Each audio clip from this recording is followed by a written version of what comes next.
Alright, welcome back to another SegWeather video looking at your forecast for Monday, July 20th of 2026. We're going to go ahead and dive into this forecast right away, starting off with this morning. This is as of 11:40 Central Daylight Time. We have an ongoing complex of storms moving through portions of northern Illinois and northeastern parts of Iowa as you're watching a first complex of storms moving through. This will be followed by another round later on this evening along a cold front, as that one we're bringing in a better threat for some strong storms for these areas. So close eye in this area for later on today. More on this later on in the forecast. And then the tropical depression around Florida, looking at some showers and storms ongoing in Florida. We'll talk more about this too. And then a couple showers around North Carolina right now, just off the coast in the Atlantic, and a couple showers here around the Pacific Northwest at this time. So a bit of an active morning for several areas of the country right now. But looking at our current watches and warnings, we also have a lot going on with these air quality alerts still in place for the Midwest and for the Pacific Northwest for the ongoing wildfire smoke being possible in these areas, and that haze also being in the air for these areas. Make sure you're taking precautions, especially with that occurring, especially if you're immune compromised. This could heavily affect you today as well. But outside of that, we do have these heat advisories and excessive heat warnings in place for much of the plains stretching down to the deep south. You guys are underneath the heat advisory or excessive heat warning, which represents heat index values of about 100 degrees to about 110, maybe even 115 degrees. So looking at a very hot day for you guys, and then a flood watch in place for the southwestern corner of the U.S. and also a tropical storm warning around the Gulf right now as you're watching that tropical depression developing. Could turn to a tropical storm later on today. More on this very soon. Now, moving on to our excessive rainfall threat, we do have a slight risk in place for our southwestern parts of the U.S. Looking at that from Utah, stretching to western Texas at this time, and then another area from southern Virginia, stretching into parts of North Carolina as well. But outside of that, just a marginal threat for some rainfall, pretty much anywhere in the deep south and stretching into parts of the upper Midwest. Watching that very closely as well. Now, for wildfire smoke potential as we head into this evening, this is one of the models showing the wildfire smoke potential.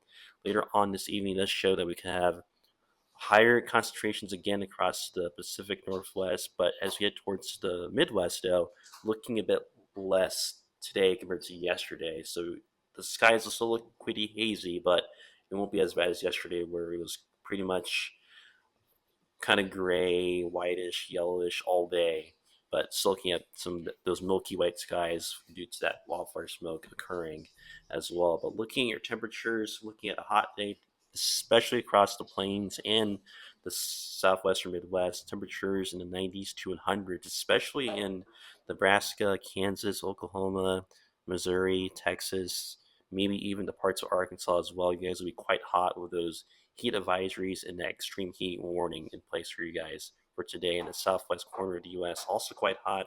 Temperatures reaching 110, maybe even 115 in some areas of California today. So quite a hot day for you guys as well. And then the northeast to upper Midwest, a bit cooler temperatures from the 70s, maybe even some 60s, and then going into the mid 80s at the best for parts of the Midwest. So looking at quite a stretch in those temperatures due to that cooler air pulling in to the U.S. with that cold front as well. But again, the nation's midsection will remain quite hot at this time.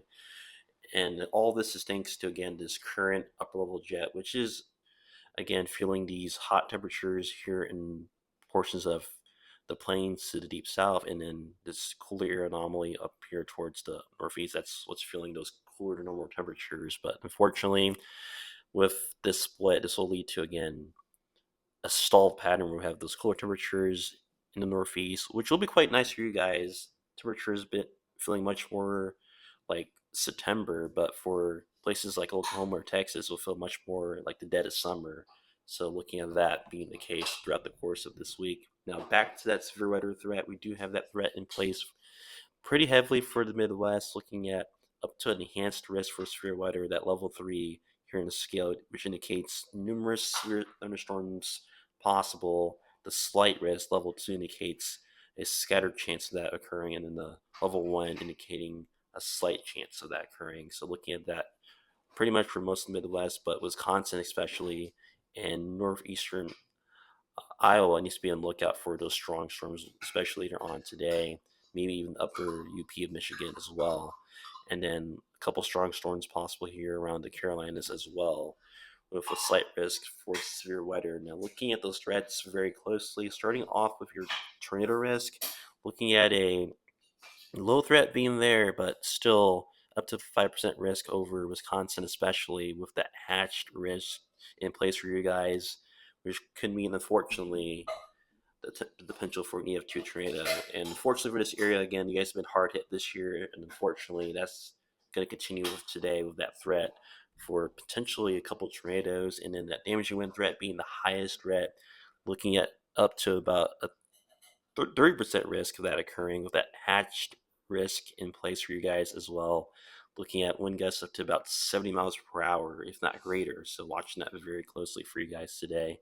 And then here in the North Carolina area, not as bad, but looking at just about a 60% mile per hour wind gusts possible at the best with some of the strongest storms. And then that hill risk, also significant, up to about 50%, 15% risk of that occurring, the hatched risk as well. So looking at maybe baseball sized hail being possible in those areas. Now, looking at the wide view, this is supposed to say now through Tuesday morning, so disregard this graphic over here, but we do expect those storms to be developing throughout the course of your day. You can see that second line of storms sweeping through Wisconsin, Illinois, into Indiana by later on this evening and into Tuesday morning. And then looking at that tropical depression, maybe storm developing, moving slowly to the west as we progress throughout your day on Monday. And then the Rockies, those showers and storms ongoing throughout the course of your day today. But closer look towards the Midwest, you can see then here's that first round of storms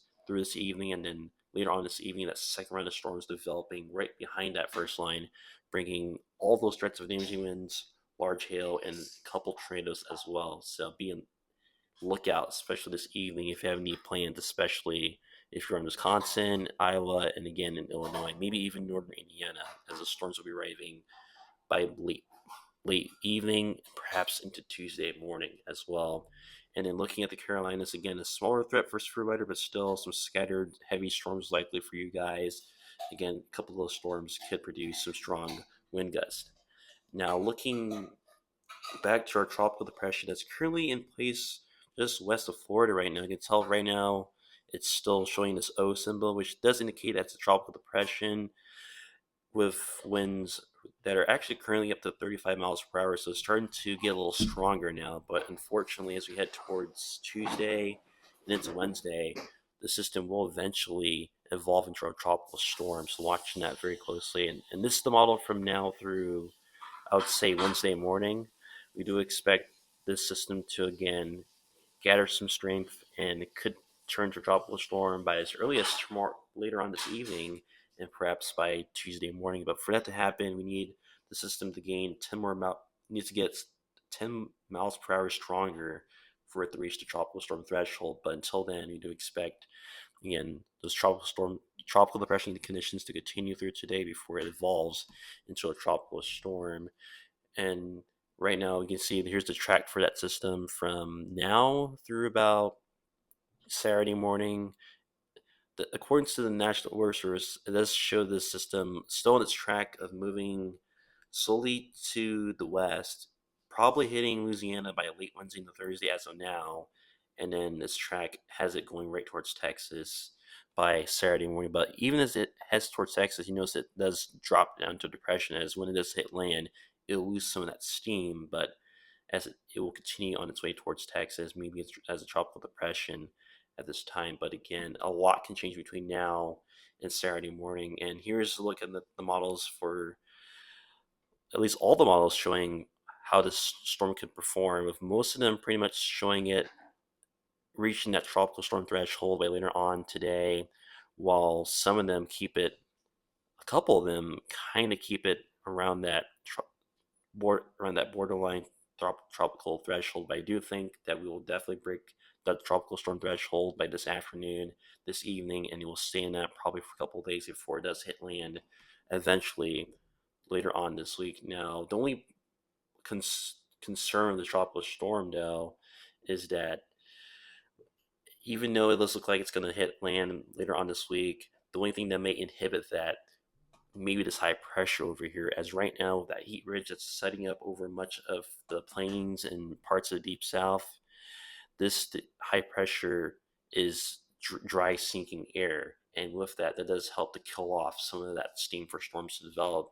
And especially with tropical storms like this thing can steer tropical storms and hurricanes, such as the one that's developing right now. And usually, when that occurring, they tend to steer them off towards the east or even towards the south, like here in Mexico or even towards Alabama or Mississippi. But at this time, with the high pressure being quite strong, it's entirely possible that as the system does get closer towards Texas, it may rapidly weaken, or it could get pushed into Alabama, Mississippi, or even get pushed down toward Mexico. So watching that very closely. So not set in stone on the system heading right towards Texas again. There could be some inhibiting factors with this high pressure system being in the way that could block that from making its way any further to the west. Now, if the high pressure moves further out towards, let's say, moves up towards Colorado or moves back up here towards Missouri, that could lead to the system still making landfall at some point during that period and could bring some heavy rainfall,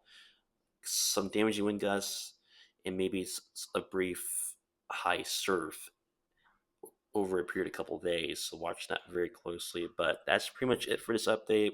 We had a lot to unpack with all the stuff going on with the wildfires, severe weather, and then the tropical storm that's developing. But thank you again for joining this update. If you enjoyed this video, leave a like on it.